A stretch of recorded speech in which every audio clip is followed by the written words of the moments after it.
Good morning students. आज आपका economics की क्लास में स्वागत है। आज का जो हमारा टॉपिक है वो है भुगतान शेष, बैलेंस ऑफ पेमेंट। ये मैक्रो इकोनॉमिक्स का 15 लेसन है। आज का जो हमारा क्वेश्चन है, भुगतान शेष किसे कहते हैं? What is balance of payment? भुगतान शेष क्या है? भुगतान शेष क्या होता है? एक देश का दूसरे देश के साथ आर्थिक लेन देन होता है। क्या होता है? एक देश का दूसरे देशों के साथ क्या होता है? आर्थिक लेन देन होता है। जब हम आर्थिक लेन देन मतलब आदान प्रदान करते हैं, एक्सपोर्ट इंपोर्ट करते हैं, तो क्या होता है? हमें कुछ प्राप्तियां होंगी और कुछ भुगतान करने पड़ते हैं। उसके विवरण पत्र को क्या कहते हैं? भुगतान शेष। मतलब वन कंट्री का टू अनदर कंट्री के साथ क्या होता है? इकोनॉमिक ट्रांजैक्शंस होती हैं। जब इकोनॉमिक ट्रांजैक्शन होंगी तो हमें क्या होंगी? कुछ रिसिप्ट प्राप्त होती हैं और कुछ पेमेंट करनी पड़ती है। उसके सिस्टमेटिक रिकॉर्ड को क्या कहते हैं? Balance of payment. मान लो हम दूसरे देशों से सामान मंगाते हैं और दूसरे देशों में हम सामान क्या करते हैं? बेचते हैं। तो बेचते हैं तो हमें क्या होती है? रिसिप्ट प्राप्त होती हैं और जब मंगाते हैं तो हमें पेमेंट करनी पड़ती है। तो उसका जो सिस्टमेटिक रिकॉर्ड होता है, उसका विवरण पत्र होता है, उसको क्या कहते हैं? भुगतान शेष। जो बीओपी की मदें होती हैं, भुगतान शेष के आर्थिक सौदे हैं जिनका हम एक्सपोर्ट और इंपोर्ट कर सकते हैं, वो तीन तरह के होते हैं। एक तो होते हैं दर्शय, पूंजी अंतरण। दर्शय होती हैं जिनको हम देख सकते हैं, अदर्शय होती हैं जिनको हम देख नहीं सकते। पूंजी अंतरण होती है पैसे का आदान प्रदान, मतलब एक्सपोर्ट इंपोर्ट, रिसिप्ट और पेमेंट। जैसे इसमें आ गया दर्शय मदे। दर्शय क्या होती है? विजिबल क्या होती है? ये भौतिक वस्तुएं होती हैं। भौतिक मतलब जिनको हम टच कर सकते हैं, जो किसी पदार्थ की बनी होती हैं, जिनको हम देख सकते हैं, जिनको हम छू सकते हैं, उसे क्या बोलते हैं? दर्शय मदे। उसके बाद है अदर्शय मदे। अदर्शय मदे होती हैं जिनको हम टच नहीं कर सकते, जिनको हम देख नहीं सकते। इसमें क्या शामिल होती हैं? सेवाएं। क्या होती हैं? जिनको हम टच नहीं कर सकते, इसमें क्या? सर्विसेज आर इंक्लूड, मतलब सेवाएं शामिल होती हैं। जैसे किसी डॉक्टर की होगी, वकील की होगी, वो क्या होती है? किसी फिजिकल गुड्स की नहीं बनी होती, वो क्या होती है? सर्विसेज होती हैं।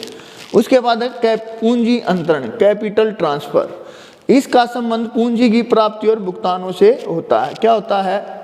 जब हम एक्सपोर्ट और इंपोर्ट करते हैं तो क्या होता है? जो हमें या तो पेमेंट करनी पड़ती है या क्या प्राप्तियां होती हैं, उसके जो हम ट्रांसफर करते हैं उसे क्या बोलते हैं? पूंजी अंतरण। जो भुगतान शेष होता है हमारा किसी भी देश का, किसी भी कंट्री का, वो तीन प्रकार का हो सकता है। एक तो होता है संतुलित, दूसरा होता है बचत का, तीसरा होता है घाटे का। इसे अनुकूल का भी बोल सकते हैं और इसे प्रतिकूल का भी बोल सकते हैं। संतुलित कब होगा? जब हमारी रिसिप्ट और पेमेंट दोनों क्या होंगी? इक्वल होंगी। रिसिप्ट और पेमेंट इक्वल होंगी। मान लो हम 1000 करोड़ का सामान मंगवाया और 1000 करोड़ का क्या किया? बेच दिया। तो ये दोनों क्या हो गए?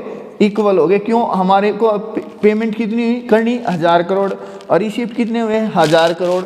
तो ये दोनों क्या हुए? इक्वल है। तो ये क्या हुआ? संतुलित मतलब जिसमें हमारी प्राप्ति और भुगतान दोनों इक्वल होते हैं। उसके बाद है बचत का। बचत में क्या होता है? जब हमारी रिसिप्ट ग्रेटर देन पेमेंट, जब हमारी जो रिसिप्ट होती है वो ज़्यादा होती है किससे? पेमेंट से। मान लो हमारी रिसिप्ट थी 1000 करोड़ की और हमारी पेमेंट कितनी हुई? 800 करोड़ की। तो क्या हुआ? ये सरप्लस हो गया। जो क्यों? हमारी जो रिसिप्ट थी वो ज़्यादा थी किससे? पेमेंट से। कितनी ज़्यादा थी? 200 करोड़। तो ये क्या हुआ? बचत का हुआ। क्यों? हमने जो सामान था वो भेजा ज़्यादा था और मंगाया कम था। अब भेजा ज़्यादा था तो हमें रिसिप्ट ज़्यादा हुई और मंगाया कम था तो पेमेंट कम हुई। तो ये क्या हुआ? बचत का। उसके बाद है घाटे का। घाटे का मतलब होता है जब हमारी रिसिप्ट तो क्या होती है? कम होती है और पेमेंट क्या होती है? ज़्यादा होती है। पेमेंट मोर देन होती है रिसिप्ट से। मान लो हमने सामान, जो हमारी रिसिप्ट थी वो 800 करोड़ की थी और जो हमारी पेमेंट थी वो कितनी थी? 1000 करोड़ की थी। कितनी थी? 1000 करोड़ की। तो कितना घाटा हुआ? -200 करोड़। तो क्या हुआ? इसमें जो हमारी रिसिप्ट थी वो लेस देन क्या थी? पेमेंट थी। तो इसलिए ये क्या हुआ? घाटे का हुआ। ये तीन प्रकार के होते हैं। फिर बताता हूँ, संतुलित, बचत का, घाटे वाला। इसके आगे अगला जो हमारा टॉपिक होगा वो हम अगली क्लास में पढ़ेंगे। धन्यवाद।